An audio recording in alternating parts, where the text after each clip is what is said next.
Welcome back, and thank you for joining. This is being recorded on October 7th, 2025.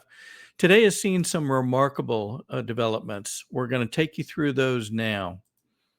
So, earlier today, uh, this gentleman, Kirill Dmitriev, who we have reported on in the past, he is a special envoy that represents Russia and is a trusted confidant of Putin, if you will.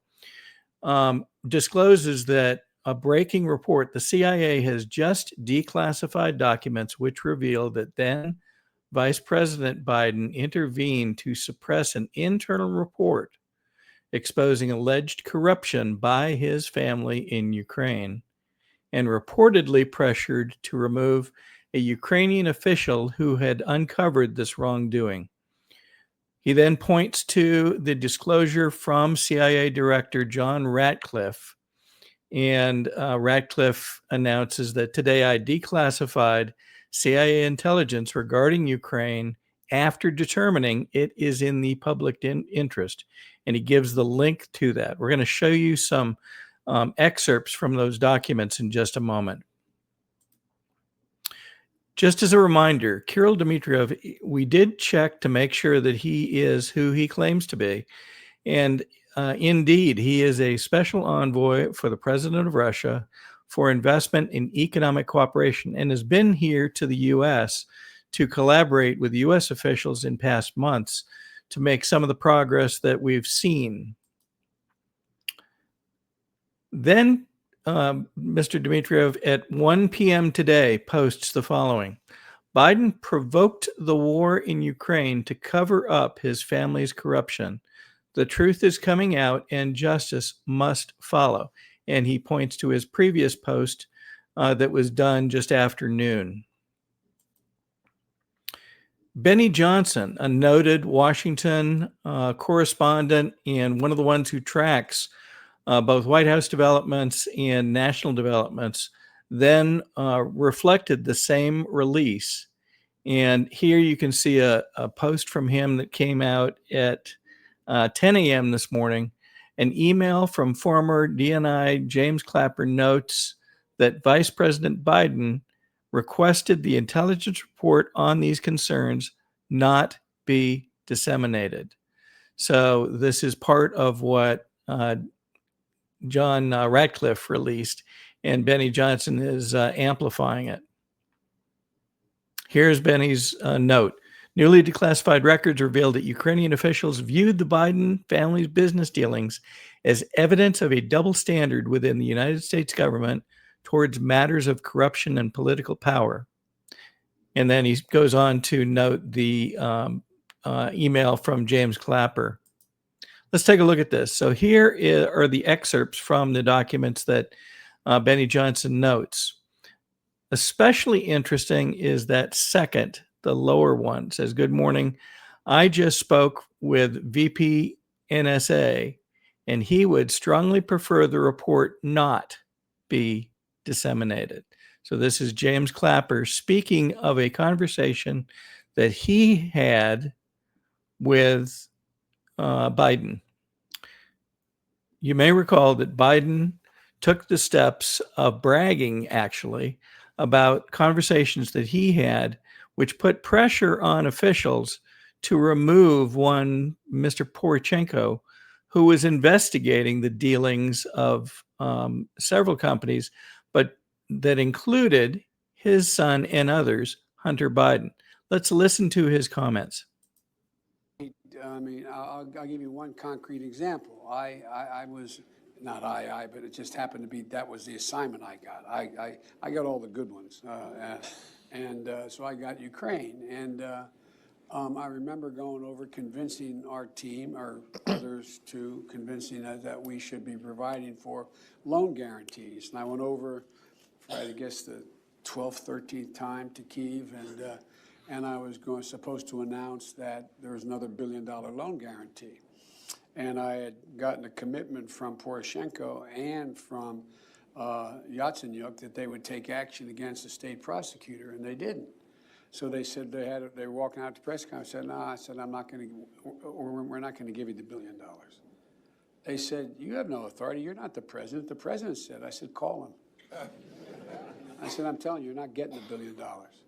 I said, you're not getting $1 billion. I'm going to be leaving here. And I think it was, what, 6 hours? I said, I'm leaving in 6 hours. If the prosecutor's not fired, you're not getting the money. Well, son of a bitch. Got fired. And they put in place someone who was solid at the time. Well, there's still, so they made some genuine, substantial changes institutionally and with people.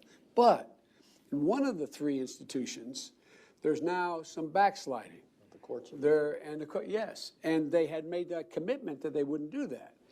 And so when we left, the first thing I spent.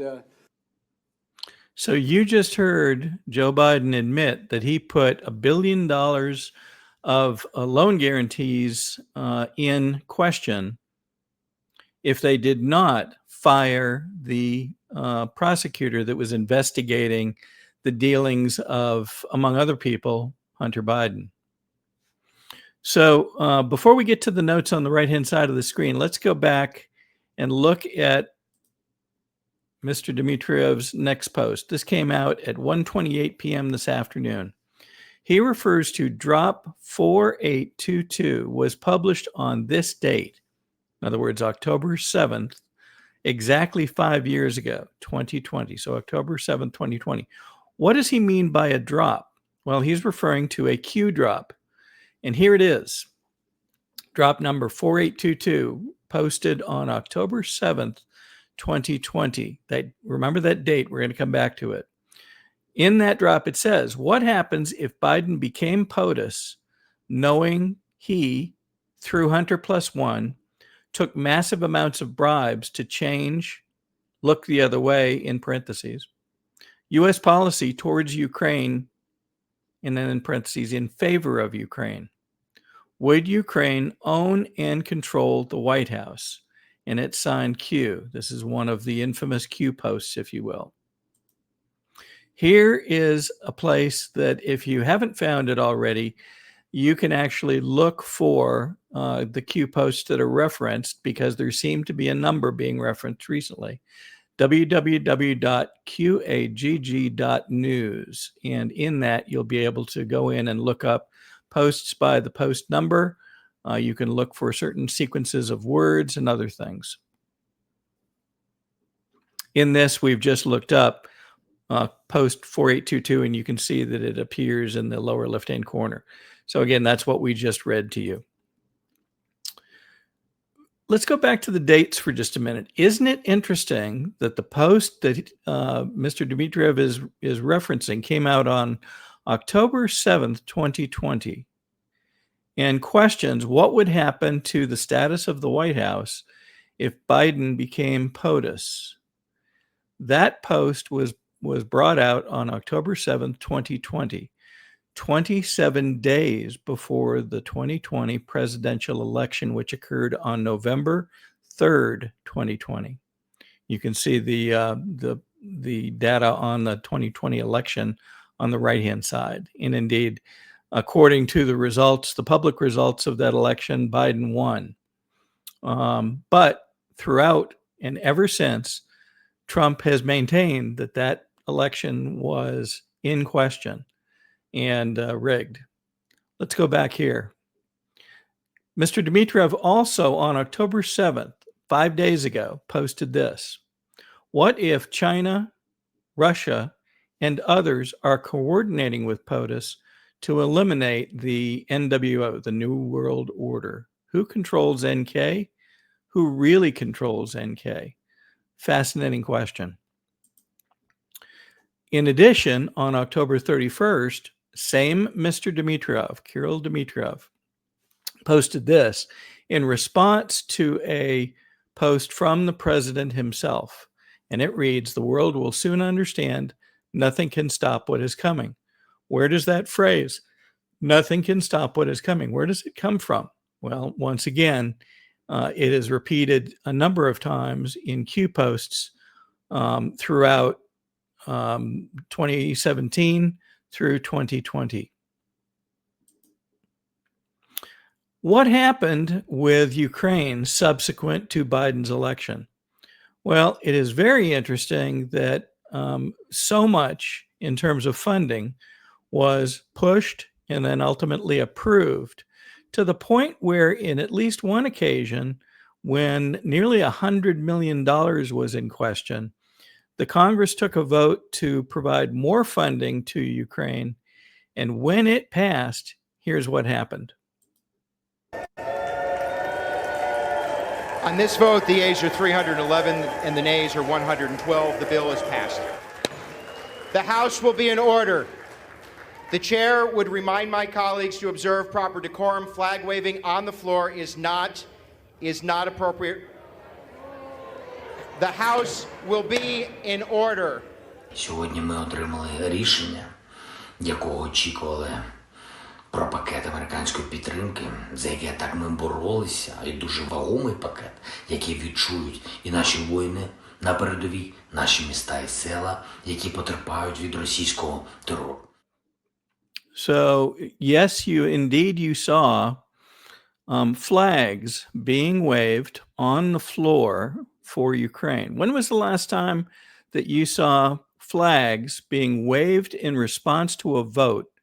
Do you recall seeing American flags raised in response to a vote in our Congress?